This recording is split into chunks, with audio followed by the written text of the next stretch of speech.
Hello students, আজকে এখন যে কবিতাটি আলোচনা করব তার নাম হচ্ছে how the little kite learned to fly. How the little kite learned to fly, poetess Katherine Pell. জন্ম 23শে নভেম্বর 1863, মৃত্যু 19th ফেব্রুয়ারি 1938। 74 বছর তিনি বেঁচে ছিলেন। She was an American Illustrator. Illustrator মানে তিনি ছবি আঁকতেন, বা ওই কমিক্সের যে ছবি হয় সেগুলো, কমিক্সের ছবিগুলো বা অন্যান্য এমনিও ছবি আঁকতেন, এবং লেখকও ছিলেন। লেখক ছিলেন তো অবশ্যই, নইলে আমরা এই কবিতাটা পাবো কোথায়। তিনি কবিতাও লিখতেন, এবং তিনি মূলত শিশুদের জন্য লিখছেন, শিশু সাহিত্য, চিলড্রেন্স লিটারেচার। এবং তার বিখ্যাত বইগুলো হলো the wonder clock, as the goose flies, three little kittens, mothers nursery tales, এরকম অনেক বই তিনি, কবিতার বই, গল্পের বই তিনি লিখেছেন, এবং ছবিও এঁকেছেন অনেক। আর আমরা এখন যে কবিতাটা পড়ব এবং আলোচনা করব, how the little kite learn to fly, এই কবিতাটা এটা 24 লাইনের কবিতা, 3টে স্ট্যাঞ্জা।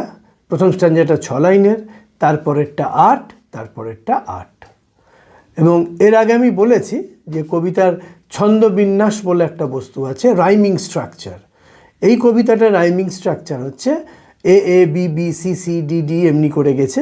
এ B B C C D D মানে হচ্ছে কবিতার প্রথম লাইনের লাস্ট ওয়ার্ডটা হচ্ছে সেড, দ্বিতীয় লাইনের লাস্ট ওয়ার্ডটা হচ্ছে হেড, সেডের সঙ্গে হেডের মিল আছে। থার্ড লাইনটা হচ্ছে টু ফ্লাই, ফোর্থ লাইনটা হচ্ছে অনলি ট্রাই। এরকম করে একই ধরনের উচ্চারণের দুটো এরকম করে, এই যে 24টা লাইন, তার মানে 12টা কাপলেট বলে, দুটো লাইনকে একসঙ্গে বলে কাপলেট। 12টা কাপলেট একই রাইমিং স্ট্রাকচারে তৈরি। এবং প্রথম স্ট্যাঞ্জাটা 6টা লাইনের কবিতা। 6টা লাইনের কবিতাটা, এটা কবিতায় কোনো 6টা লাইনের স্তবক থাকলে তাকে আমরা বলি সেস্টেট, আর 8টা লাইনের স্তবক থাকলে তাকে বলি অক্টেভ। তাহলে এখানে একটা সেস্টেট ও দুটো অক্টেভ আছে। সুন্দর কবিতা, শিশুদের কবিতা, বাচ্চাদের কবিতা হলেও কবিতাটা সবারই ভালো লাগে এবং খুব প্রশংসিত কবিতা। তাহলে কবিতাটা পড়ছি এবার। I never can do it, the little kite said. ছোট্ট ঘুড়িটা বলল যে আমি কখনোই এটা করিতে পারিব না বা করতে পারবো না। As he looked at the other things high over his head, সে যখন তার ওপর দিকে মাথা উঁচু করে অন্যান্য জিনিসগুলোর দিকে তাকাচ্ছিল, আকাশে তার সে যে উচ্চতায় আছে তার ওপরের সব জিনিসের দিকে সে তাকাচ্ছিল। I know I should fall if I try to fly, আমি জানি আমি পড়ে যাব আমি যদি ওড়ার চেষ্টা করি। Try said the big kite, only try. আর একটা বড় ঘুড়ি ওকে বলছে চেষ্টা করো, তুমি কেবল চেষ্টা করো। or I fear you never will learn at all, বড় ঘুড়িটা তাকে বলছে, অথবা অতএব আমি এটা বুঝতে পারছি যে তুমি কখনোই উড়তে শিখবে না। But the little kite said, I am afraid I shall fall, কিন্তু ছোট ঘুড়িটা সে আবার বলছে আমার ভয় লাগছে আমি পড়ে যাব। এইটা হচ্ছে প্রথম 6টা লাইন। এবার দ্বিতীয় স্ট্যাঞ্জা। দ্য বিগ কাইট নডেড, বড় ঘুড়িটা মাথা নাড়ল, মাথা তো হয় না, ওই ঘুড়িটা নড়ল। আহ ওয়েল গুড, ও ঠিক আছে, তুমি যখন ভয় পাচ্ছ কি আর বলবো।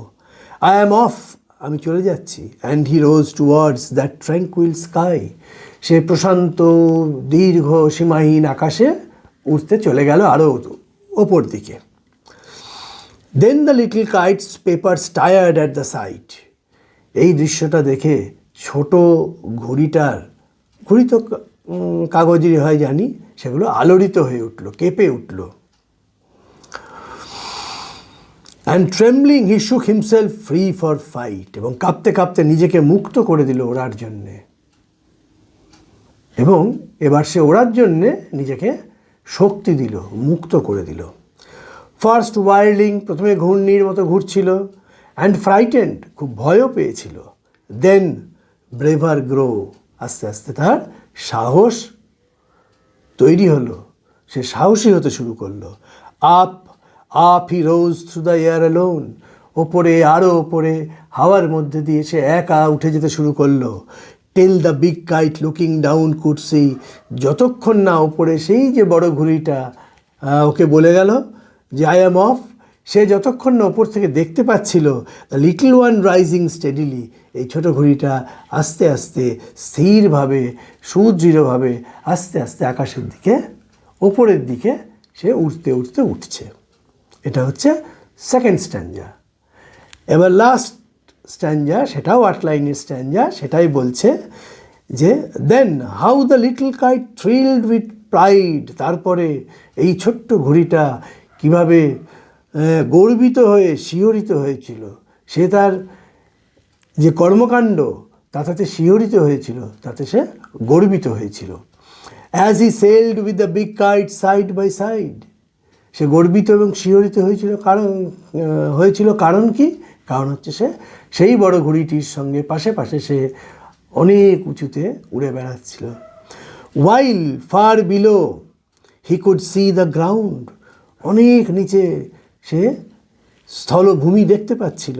And the boys like small spots moving round, এবং ছেলেরা ছোট্ট ছোট্ট বিন্দুর মতো সেখানে সরে যাচ্ছে বা খেলে বেড়াচ্ছে, তাদের মুভমেন্টগুলো সে ওখান থেকে দেখতে পাচ্ছিল, কিন্তু বিন্দুর মতো। They rested high in the quiet air, ওপরে শান্ত বাতাসে তারা বিশ্রাম করছিল, তারা মানে ছোট ঘুড়িটি এবং বড় ঘুড়িটি। And only the birds and the clouds were there, সেখানে কিচ্ছু নেই, পাখিরা আছে আর মেঘেরা আছে, তাদের সঙ্গী বা প্রতিবেশী যাই বলি, ওই আকাশের ওই উঁচু স্থানে যেখানে তারা উঠছে। ও হাউ হ্যাপি আই অ্যাম, সে একটা নোট অফ ইন্টারজেকশন, একটা বিস্ময়বোধক শব্দ করে বলছে হাউ হ্যাপি আই অ্যাম, আমি খুব খুশি। এটার মানে হচ্ছে I am very happy. The little cloud cried, the little kite crowd, little kite crowd, ছোট্ট এটা পাখিটা, ছোট্ট ঘুড়িটা চিৎকার করে বলল how happy I am, the little kite cried, and all because, এই যে ও এত আনন্দিত, এত গর্বিত, এত শিহরিত, এত উত্তেজিত, এই সবগুলো, অ্যান্ড অল, এই অল মানে এইগুলো, and all because I brave and tried, এগুলো হয়েছিল, এটা সম্ভব হয়েছে একমাত্র যেহেতু আমি সাহসী এবং আমি চেষ্টা করেছিলাম, আমি সাহসী এবং চেষ্টা করেছিলাম। এইটা হলো কবিতাটা। এখন এই কবিতাটাতে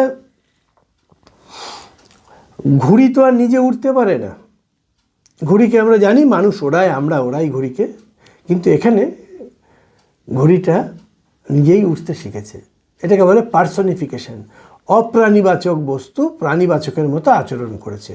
এইভাবে এগুলোকে বলে ছন্দ অলঙ্কার বলে। এই অলঙ্কারগুলো ব্যবহার করে কবি সাহিত্যিকরা কবিতা, নাটক, গল্প এইসবের আকর্ষণ বাড়ায়।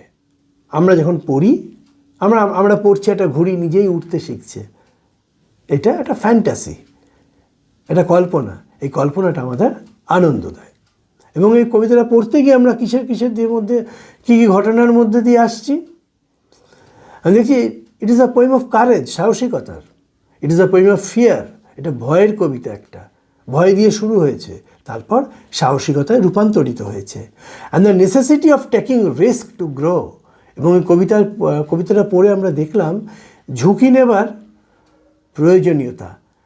সফল হতে গেলে কিছু ঝুঁকি নিতেই হয়, এবং এটা একটা অসাধারণ শিশুদের কবিতা। It's a classical children poem. এর আগে বলেছি ঘুড়িটা, the kite is personified, personification হয়েছে, অপ্রাণীবাচক প্রাণী প্রাণীবাচকের মতো আচরণ করেছে, এবং সেই আচরণ কিন্তু আমাদের কিছু শিক্ষা দিয়ে গেছে। এই ধরনের শিক্ষামূলক কবিতা বা গল্পকে বলা হয় ডাইডাক্টিক পোয়েম বা স্টোরি। এটা পোয়েম। এখানে আমরা এটাও দেখলাম, it is a journey of a kite, it is a journey of a kite and the readers also. আমরাও একটা ভ্রমণের মধ্যে দিয়ে গেলাম। কিসের?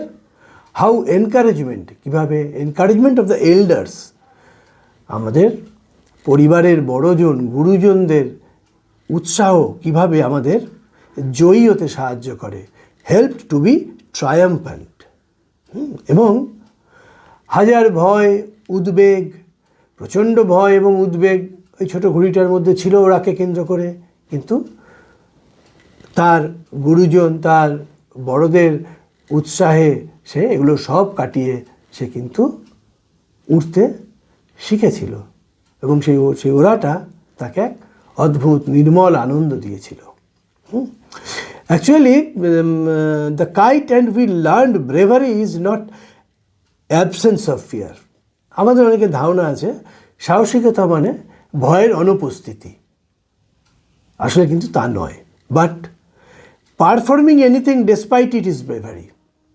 যে কোনো জিনিসকে অস্বীকার করে, যে কোনো জিনিসকে ইগনোর করে তোমার যা করতে ভয় করছে তাকে জয় করাটাকে বলে হচ্ছে সাহস।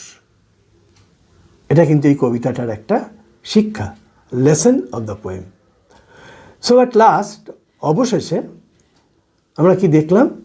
দ্য কাইট ফ্লিউ, ঘড়িটাই ছোট্ট ঘড়িটা উড়ল। হি ফাউন্ড হিজ স্ট্রেংথ, সে তার ক্ষমতা অর্জন করলো এবং সে ক্ষমতা ছিল, কিন্তু ক্ষমতাটা সে প্রদর্শন করতে পারছিল না, সে ক্ষমতার উপর সে বিশ্বাস রাখতে পারছিল না, ফলে তার বিশ্বাস তৈরি হলো। এবং হি কনকার্ড ফিয়ার, সে জয়কে ভয় করলো, সে ভয়কে জয় করলো। And the sky was his, তারপরে এই গোটা আকাশটা তার হয়ে গেল।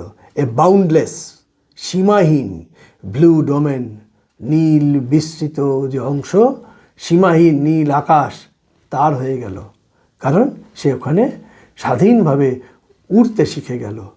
হোয়ার দেয়ার ওয়াজ ফিয়ার, এক সময় যেখানে তার ভয় বিরাজ করছিল, উড়তে ভয় পাচ্ছিল, আকাশে ওড়ার ক্ষেত্রে তার এত দ্বিধা ছিল, এত দ্বন্দ্ব ছিল, যেই সে উড়তে শিখে গেল, তার ভয়কে জয় করতে শিখলো, তার বাধাকে অতিক্রম করতে শিখলো, এখন তার কাছে গোটাটাই জয়, জয় অ্যান্ড বাউন্ডলেস জয়, আনন্দ, আনন্দ এবং সীমাহীন আনন্দ।